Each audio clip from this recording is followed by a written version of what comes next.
Беру большую коробку из-под техники или просто плотный картон. Формирую каркас, вырезаю арку. Закрываю пустоты картоном. Торцы бумагой с ПВА. Обклеиваю камин обоями.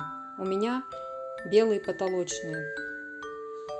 Красивой основой служит акриловая краска. Полностью окрашиваю конструкцию.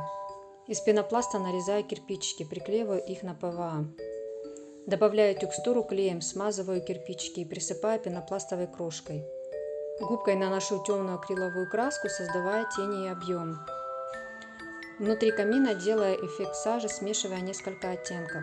Добавляю настоящие дрова, немного обжигаю и оттеняю красной краской, чтобы выглядели тлеющими. Покрываю все прозрачным лаком. Внутрь кладу гирлянду, и камин оживает.